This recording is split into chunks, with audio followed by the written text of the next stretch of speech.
प्रिय छात्रों नमस्कार, मैं जगदीश साहू। आज का टॉपिक है ख्याति। ख्याति का सामान्य अर्थ नाम एवं प्रसिद्धि से है। जब व्यक्ति व्यापार में अपने नाम, अपने चरित्र, अपने व्यवहार तथा अपने ईमानदारी से कार्य करने की वजह से बिक्री में जो वृद्धि करता है एवं बिक्री के बढ़ने के साथ साथ लाभ में जो वृद्धि होती है, तो जो अतिरिक्त लाभ में वृद्धि होती है वही ख्याति कहलाता है। सरल शब्दों में कहा जाता है कि सामान्य लाभ से अधिक लाभ अर्जन करने की क्षमता को ख्याति बोलते हैं।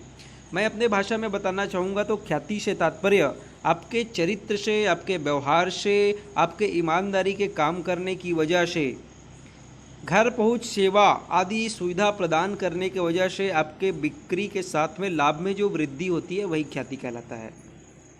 ख्याति के लक्षण, ख्याति के 6 लक्षण मैं बता रहा हूँ, बड़े ध्यान से सुनिएगा। पहला होता है ख्याति अमूर्त एवं अदृश्य संपत्ति है। अमूर्त मतलब जिसका कोई रूप नहीं होता और अदृश्य मतलब जो दिखाई नहीं देता। तो ख्याति एक ऐसी संपत्ति है जिसको ना हम छू सकते हैं और ना ही देख सकते हैं। दूसरा होता है ख्याति विक्रय योग्य संपत्ति है। ख्याति विक्रय योग्य संपत्ति है, उसको कभी भी बेचा जा सकता है। ख्याति विक्रय योग्य संपत्ति है।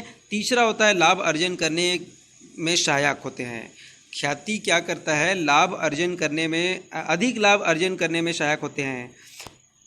मान लो एक प्रतिष्ठित व्यक्ति द्वारा कोई दुकान खोला गया और एक नॉर्मल दुकान व्यक्ति द्वारा दुकान खोला गया, तो जो प्रतिष्ठित व्यक्ति का दुकान है वो ज़्यादा चलने लगता है, उसकी बिक्री ज़्यादा होने लगती है, उनकी ख्याति लेवल उच्च है। इसीलिए तो ख्याति क्या करता है? हमको अधिक लाभ अर्जन करने में सहायता करता है। चौथा होता है आकर्षित करने की शक्ति। क्या करता है? ख्याति जो है वो आकर्षित करता है लोगों को। उनके नाम के कारण, उनके व्यवहार के कारण, उनके प्रसिद्धि के कारण लोग उनके तरफ आकर्षित होते हैं, उनके तरफ खींचने लगते हैं। यह है आकर्षित करने की शक्ति। पांचवा होता है कभी भी अपलिखित किया जा सकता है। मान लो कोई बिजनेस में साझेदार को लगता है कि अब ख्याति को नहीं रखना चाहिए, इसको अपलिखित करना है, उनकी वैल्यू को ख़त्म करना है, तो इस स्थिति में कभी भी ख्याति को अपलिखित किया जा सकता है। छठवां होता है ख्याति स्थायी संपत्ति है। ख्याति एक स्थायी संपत्ति है जिसको इधर उधर नहीं ले जा सकते, है ना। ख्याति को एक स्थायी संपत्ति माना जाता है। ख्याति के प्रकार, ख्याति होती है आपके 4 प्रकार की। पहला होता है बिल्ली के स्वभाव की ख्याति। बिल्ली को पुराने घर बहुत पसंद होते हैं, ना तो उसको किसी सामान से मतलब है, खाने पीने की वस्तु से मतलब है, और न ही अपने कोई मकान के मालिक से लगाव रहता है। उनको ज़मीन से लगाव होता है। जो पुराना ज़मीन रहता है, पुराना जगह रहता है, उसको उस जगह से बिल्ली को प्यार होता है। वैसे ही ख्याति होती है। जो पुराना जगह होता है, जिस जगह पर उस बिजनेस को खड़ा किया गया है, विगत कई सालों से जो बिजनेस चल रहा है, उसी जगह को ख्याति पसंद करता है। ये बिल्ली के स्वभाव की ख्याति कहलाता है। दूसरा चूहे की स्वभाव की ख्याति। चूहा का आदत कैसे होता है? जहाँ खाने पीने को मिले वहीं भागता है। वैसे ही इस प्रकार की ख्याति में लोग जहाँ पे अच्छी सामान, अच्छी किस्म की वस्तुएं, अच्छी सुविधाएं मिलती है, वहीं पे ख्याति बनती है। इस प्रकार के ख्याति को चूहे के स्वभाव की ख्याति बोलते हैं। तीसरा होता है कुत्ते की स्वभाव की ख्याति। कुत्ता का जो स्वभाव रहता है वो अपने मालिक के प्रति वफादार होता है। जहाँ जहाँ उनका मालिक जाता रहता है वैसे ही कुत्ता उसके आगे पीछे भागता रहता है। सेम ख्याति होता है। ख्याति क्या होता है? कुत्ते की स्वभाव की ख्याति मतलब जो अपने मालिक के अगल बगल, उनके आगे पीछे घूमता रहता है, उस प्रकार की ख्याति को कुत्ते की स्वभाव की ख्याति बोलते हैं। और चौथा होता है खरगोश के स्वभाव की ख्याति। तो खरगोश का स्वभाव कैसा होता है? खरगोश तेज दौड़ने वाला है, किंतु ज़्यादा लंबा दूरी नहीं तय कर सकता। अतः इस प्रकार की ख्याति तेजी से तो भागता है किसी दूसरे के पास, लेकिन ज़्यादा दूर नहीं जाता है। अब है ख्याति के गणना की विधि। तो ख्याति की गणना करने की 4 विधि होती है। पहला होता है औसत लाभ विधि। दूसरा होता है आपका अधिलाभ विधि। तीसरा होता है पूंजीकरण विधि। और चौथा वार्षिकी विधि। सबसे पहले हम लोग पढ़ते हैं औसत लाभ विधि। औसत लाभ विधि के अंतर्गत ख्याति औसत लाभ विधि के अंतर्गत ख्याति बराबर होता है औसत लाभ गुना क्रय वर्षों की संख्या। औसत लाभ बराबर होता है ख्याति गुना क्रय वर्षों की संख्या। औसत लाभ बराबर क्या होता है? गत वर्षों का लाभ माइनस हानि माइनस असामान्य लाभ। यहाँ पे प्लस का निशान छूट गया है तो यहाँ पे फिर प्लस असामान्य हानि। औसत लाभ का सूत्र होता है गत वर्षों का कुल लाभ माइनस वर्षों की हानि माइनस असामान्य लाभ प्लस असामान्य हानि बटा लाभ हुआ हानि के वर्षों की संख्या। जितने वर्ष का लाभ या हानि रहेगा उससे उसको भाग दे देंगे तो औसत लाभ निकलेगा। अब है आपका औसत लाभ में क्या क्या जुड़ता है और क्या क्या घटता है। सबसे पहले आपको बता दूं, औसत लाभ में असामान्य हानि जुड़ता है। सबसे पहले औसत लाभ में जुड़ेगा आपका असामान्य हानि। असामान्य हानि असामान्य हानि के अंतर्गत आता है आग, चोरी, भूकंप आदि। उसके बाद होता है दूसरा पूंजीगत व्यय। पूंजीगत व्यय में मशीनों के क्रय, संपत्ति का नवीनीकरण आदि को जोड़ा जाता है। अनावर्तक व्यय। अनावर्तक व्यय मतलब संपत्ति के विक्रय से जो हानि होती है, बड़ी मात्रा में संपत्ति का जो मरम्मत किया जाता है उसे अनावर्तक व्यय बोलते हैं, इसको भी जोड़ा जाता है। उसके बाद मूल्यांकन। यदि प्रारंभिक स्टॉक का मूल्य अधिक लगाया जा चुका है तो उसको जोड़ते हैं, और अंतिम स्टॉक का मूल्य अगर कम हुआ है तो उसको जोड़ा जाता है। इसी प्रकार घटाई जाने वाली मदें। सबसे पहले असामान्य लाभ को क्या करते हैं? घटाते हैं। अब असामान्य लाभ के अंतर्गत क्या क्या आता है? आपका सट्टा या लॉटरी, गैर व्यापारिक विनियोग से आय। दूसरा होता है अनावर्तक लाभ मतलब स्थायी संपत्ति के विक्रय से लाभ। और मूल्यांकन में आएगा आपका अगर प्रारंभिक स्टॉक का मूल्य कम है या अंतिम स्टॉक का मूल्य अधिक है तो इसको क्या करते हैं? घटा देते हैं।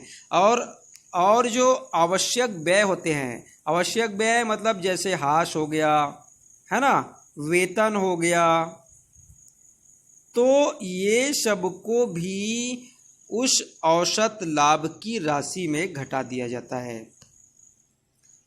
अगला पढ़ते हैं अधिलाभ विधि। अधिलाभ से तात्पर्य जब सामान्य लाभ से कुछ ज़्यादा ही लाभ होने लगता है तो इस दशा में को अधिलाभ कहा जाता है। सामान्य लाभ से अधिक लाभ प्राप्त करना। अधिलाभ के अंतर्गत ख्याति बराबर होता है अधिलाभ गुना क्रय वर्षों की संख्या। अधिलाभ कैसे निकालते हैं? वास्तविक लाभ माइनस सामान्य लाभ से निकाला जाता है अधिलाभ। और सामान्य लाभ कैसे निकाला जाता है? पूंजी जो दी रहती है विनियोजित पूंजी, उसमें ब्याज की दर को गुणा करके उसको 100 से भाग देकर सामान्य लाभ निकाला जाता है। विनियोजित पूंजी गुना ब्याज की सामान्य दर बटे 100। विनियोजित पूंजी कैसे निकाला जाता है? अगर नहीं दिया हो तो संपत्ति माइनस दायित्व को घटा कर निकाला जाता है विनियोजित पूंजी। तो ये हो गया आपके अधिलाभ। अधिलाभ के बाद आता है हमारा पूंजीकरण। पूंजीकरण विधि में 2 प्रकार के पूंजीकरण किया जाता है। सबसे पहले होता है आपका औसत लाभ के पूंजीकरण। औसत लाभ के पूंजीकरण के अंतर्गत सबसे पहले औसत लाभ के पूंजीकरण के अंतर्गत क्या करते हैं? पूंजीकरण मूल्य निकालते हैं। पूंजीकरण मूल्य निकालते हैं। पूंजीकरण मूल्य के कैसे निकालते हैं? औसत लाभ गुना 100 बटे सामान्य लाभ की दर। पूंजीकरण जो मूल्य निकालते हैं औसत लाभ गुना 100 बटे सामान्य लाभ की दर। उसके बाद आपका क्या निकालते हैं? विनियोजित पूंजीकरण मूल्य तो निकाल दिया। उसके बाद निकालेंगे ख्याति। ख्याति बराबर क्या होता है? औसत लाभ के पूंजीकरण मूल्य माइनस विनियोजित पूंजी, है ना। ख्याति बराबर होता है आपका औसत लाभ के पूंजीकरण मूल्य माइनस विनियोजित पूंजी। और यदि यहीं पे अगर विनियोजित पूंजी भी नहीं दिया है, विनियोजित पूंजी, तो क्या करेंगे? विनियोजित पूंजी बराबर होता है संपत्ति संपत्ति माइनस दायित्व, है ना। संपत्ति माइनस दायित्व करके क्या निकाला जाता है, विनियोजित पूंजी। और ख्याति बराबर क्या होता है, ये तो हो गया आपका पूंजी औसत लाभ के पूंजीकरण। इसी प्रकार होता है आपका अधिलाभ का पूंजीकरण। अधिलाभ का पूंजीकरण निकालने के लिए सबसे पहले क्या निकालेंगे, इसका सूत्र होता है, अधिलाभ का पूंजीकरण का सूत्र होता है अधिलाभ गुना 100 बटे सामान्य ब्याज की दर। अधिलाभ पूंजीकरण, अधिलाभ का पूंजीकरण के अंतर्गत पूंजीकरण मूल्य ख्याति बराबर होता है अधिलाभ गुना 100 बटे सामान्य लाभ की दर। ये जो छपा हुआ है वो गलत छप गया है। अधिलाभ बराबर औसत, अधिलाभ कैसे निकाला जाता है, औसत लाभ माइनस सामान्य लाभ। इसमें मैंने नोट्स भी बना दिया है। यहाँ पर ध्यान रखना यह आवश्यक है कि पूंजीकरण विधि से ख्याति की गणना, चाहे वो औसत लाभ का पूंजीकरण हो चाहे अधिलाभ का पूंजीकरण हो, दोनों ही विधियों में जो उत्तर आएगा वो एक समान ही प्राप्त होगा, एक समान ही मिलेगा। अब है आपका वार्षिकी विधि। वार्षिकी विधि के अंतर्गत कुछ खास नहीं है। यदि वार्षिकी मूल्य 1 रुपया से कम है तो ख्याति बराबर होता है आपका अधिलाभ बटे वार्षिकी मूल्य। यदि 1 रुपया से कम है तो अधिलाभ बटे वार्षिकी मूल्य, और यदि वार्षिकी का वर्तमान मूल्य 1 रुपया से अधिक है तो ख्याति बराबर होता है अधिलाभ बटे वार्षिकी मूल्य। प्रिय छात्रों, ये वीडियो आपके थ्योरी के लिए बहुत काम आएगा। आशा करता हूँ ये वीडियो आपको लाभ जरूर पहुँचाएगा। इसी के साथ मेरा नमस्कार।